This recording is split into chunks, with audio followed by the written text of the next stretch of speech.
What's going on, guys? Welcome back to another UFC breakdown and predictions video, this time for Dana White's Contender Series, Episode 3 of Season 8. Now, Tuesdays are just way better when there's fights involved, and we have another five fight slate for episode 3. Now, through the first two episodes, we are 7-3.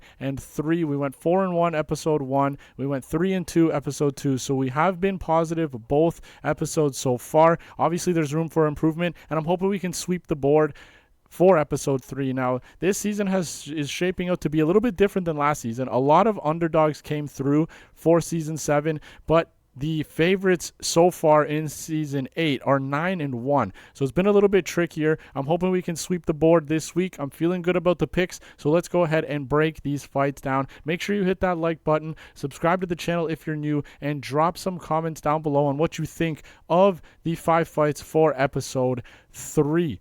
Now, starting things off, we have an exciting flyweight fight.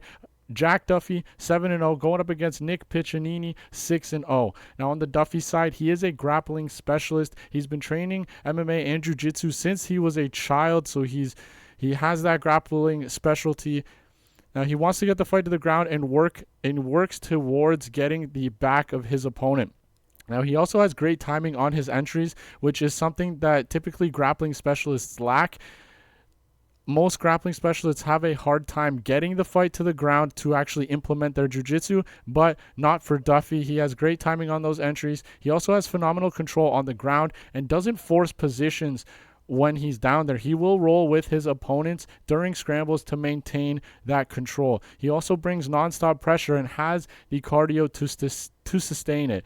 Now, on the Piccininni side, he's a 3-time All-American wrestler, and it shows in his fights. He has a fantastic sprawl to avoid the offensive wrestling of his opponents, which will help him here against Jack Duffy. And he also has a solid ground game, where Jack Duffy likes to work on control and submissions when he's on the ground. Piccininni looks to inflict damage through brutal ground and pound. He is also the better striker in this matchup. From the tape that I've seen, Jack Duffy is hittable, and he's not as technical as Piccininni is, and Piccininni has some power in those hands as well, even at 125 pounds.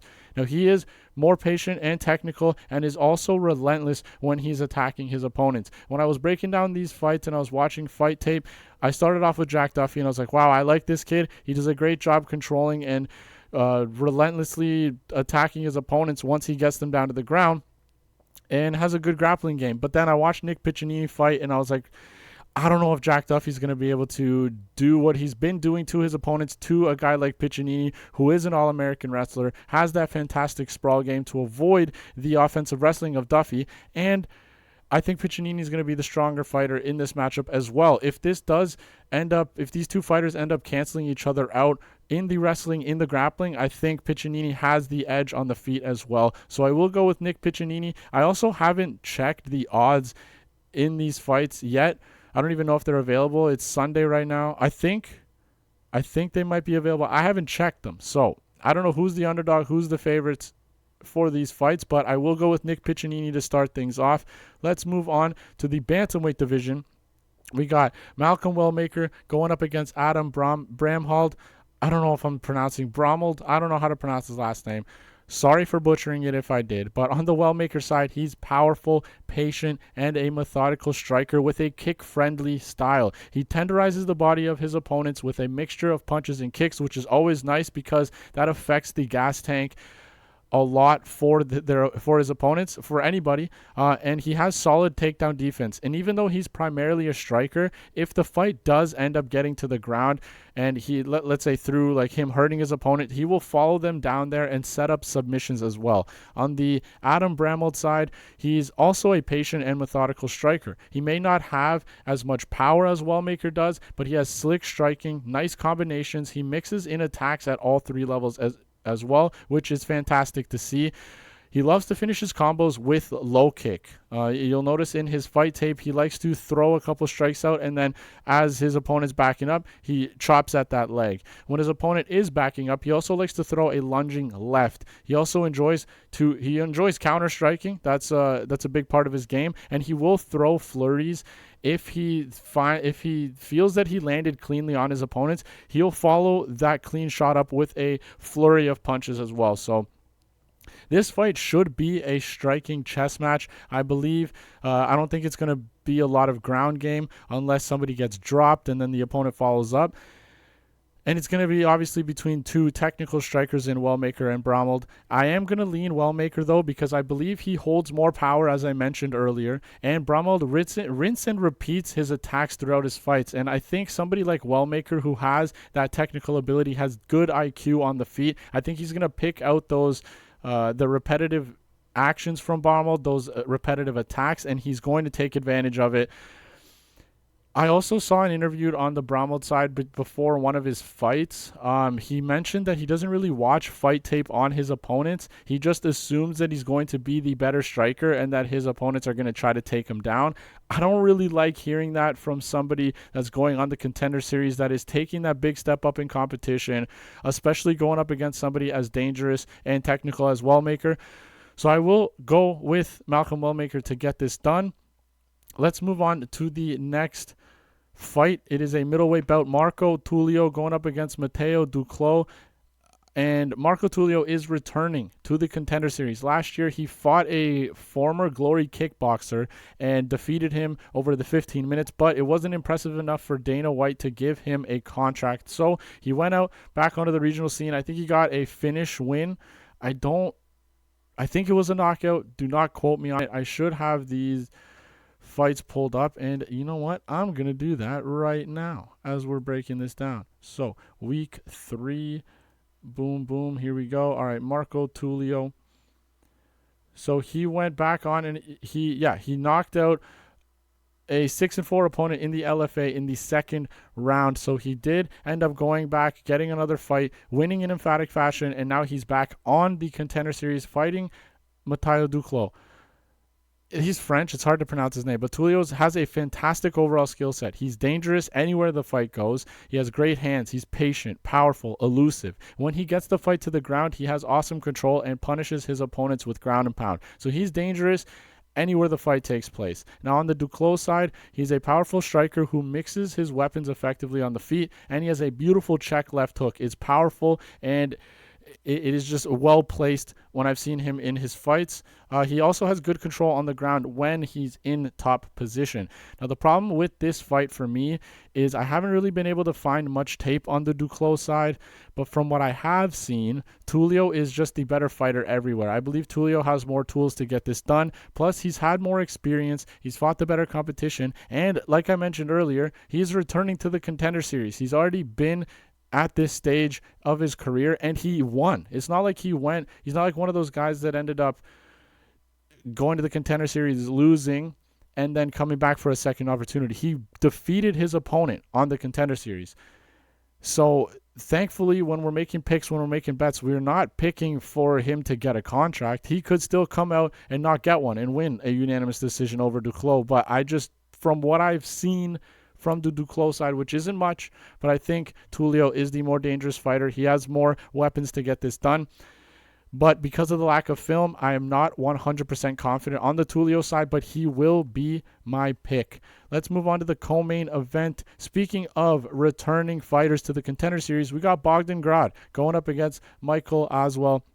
Now, Aswell is a striker. He's only 23 years old as well, so he is very green in his career, even though he has had 10 fights as a pro. Now, he actually should be 10-0 in my opinion. That solo loss that he has, I rewatched that fight, and I don't think he should have lost that fight. He did lose the first round, but the second and third round, I did lean the Aswell side from how that fight ended up going. I don't know how the judges saw it.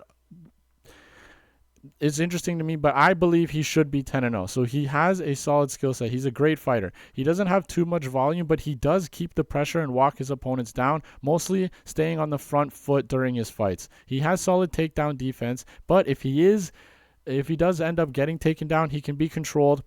He has good enough cardio to keep moving forward and throw for 15 minutes and keep that pressure style that he likes. His striking isn't terrible, but he's not overly technical, and someone like Grad can exploit his weaknesses. And he is also willing to brawl, which I don't really like, especially in this matchup when somebody like Bogdan Grad, who has that power to KO his opponents, and he is susceptible to leg kicks, but so is Grad. They're both in their fight tape. They've both gotten their legs chopped. Now, Bogdan Grad, like we mentioned, he's returning from last season of the Contender Series where he got KO'd by Tom Nolan. And from what Tom Nolan has accomplished in the UFC so far, it's not really the best look because Tom Nolan looked like a world beater on the show last year, and he's kind of hasn't really lived up to that hype. We saw Tom Nolan come in, get knocked out by Nicholas Mata in his UFC debut. He did finish that I think it was Victor Martinez. I could be wrong, but he got dropped in that fight as well. And then he came in against Alex Reyes, who is 37 and hasn't won in the UFC, and wasn't able to finish him. So it's not the best, but Tom Nolan, whatever you want to say about how he's done in the UFC so far, he is a sniper, and he was able to finish Bogdan Grad on the Contender Series last season in the first round. Now, Bogdan Grad is somebody that has that technical ability on the feet. He's a fantastic striker, and he holds a ton of power. He can also get controlled on the ground if he gets taken down, but he does a great job staying safe on bottom from getting ground and pounded, from getting submitted. Now, like I said, I think Aswell is still a little green at 23. He has potential, but I think this is a big step up for him in fighting Bogdan Grad. He has solid pressure and power to give Grad some trouble, but I think Grad is the more measured fighter on the feet, holds more power, and is quicker than Aswell is. I don't think either of these guys has to worry about takedowns in this matchup. I think this is going to be a striking match, and from what I've seen, I think Bogdan Grad is just the better striker. So like I said, I think there's potential on the Aswell side. I think this is a little bit of a large step up for him, especially at 23. Nevertheless, I think Bogdan Grad and the fact that Grad is coming back for his second opportunity, the nerves and stress is going to be a little bit lower for him, considering he is 28. He's had a few more fights. He's been in this position before, and going up against a 23-year-old who is still pretty green, has a lot of potential, but needs to grow his skills more, and this is his first time on the show. Obviously, Michael Aswell can get this done, but I am going to lead Bogdan Grad here. Let's move on to the main event of the evening. We got Andre Pulyaev going up against Liam Anderson, and when I first saw this matchup, I was like, okay, this is an Andre Pulyaev play all day. But then I started watching tape, and I was like, this is going to be a little closer than I initially thought. We got Andre Pulyaev, the Russian fighter, but he isn't a typical Russian fighter. He wants to strike, but has great wrestling and grappling in his back pocket. But his number one game plan is to strike. He's extremely patient and technical on the feet, and he counters well using his length effectively. He loves to throw out the body kick to damage his opponents, and it is a brutal body kick. When you hear that body kick on his fight tape, it is a whipping noise, and it destroys his opponents. He also has great single leg entries and trips to get his opponents down to the mat. Like I mentioned, he does want to strike, but he is not shy from going for those takedowns. Once he's down there, he has amazing control, and he patiently works towards finding submissions. His kryptonite, though, is constant forward pressure and fighting on his back foot. His opponent in Liam Anderson does this well, and we've seen Pulyaev break to this style before. His last loss, he's on a 4-fight win streak, but his last loss, his opponent finished him in the first round from a similar style to Liam Anderson. Now, on the Anderson side, he is a physically imposing fighter, very strong, and his style is strength-based. He throws with 100% ill intent all the time and has the power to back it up. He does want to wrestle, but when he is striking, he has an awesome left high kick. We've seen he has a left high kick knockout, and he landed that on his his two previous opponents. Now, he doesn't have the best takedowns, even though he does want to wrestle, but he does a great job pushing his opponent up against the cage, clinching up, and getting takedowns through throws and trips. He has power on the feet, but to me, his striking seems a little slow and clunky at times. So somebody like Pulyaev, who is technical, who uses his range well, can take advantage of him. Now, Anderson has that in-your-face style that we mentioned that Pulyaev does struggle with, but he's hittable.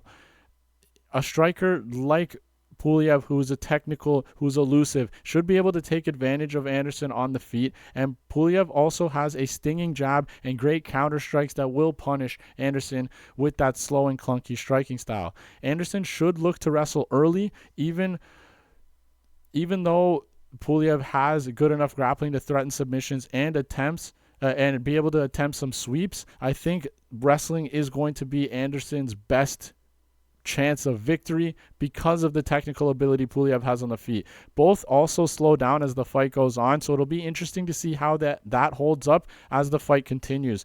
Now, this was probably the toughest decision I've had for this 5-fight card here on episode 3, but I will lean the Russian fighter in Andrei Pulyaev to get this done. I just think he's a much better striker. I've seen Liam Anderson get hurt. I've seen him get tagged on the feet. And somebody like Pulyaev will be able to exploit that slow clunkiness that I was mentioning in that breakdown. So those are going to be my picks for episode 3. We got Nick Piccininni, Malcolm Wellmaker, Marco Tulio, Bogdan Grad, and Andrei Pulyaev. Like I mentioned earlier, I do not know who the favorite or underdogs are in this matchup, but those are going to be the picks. As far as the method of victory, I have no idea. I got to think about it more, but that's going to be my breakdown for episode 3, guys. Make sure you hit that like button, subscribe to the channel if you're new, and drop your comments down below on episode 3, your thoughts on episode 3 and any of the particular matchups. I will see you guys in the next video. Thank you for watching.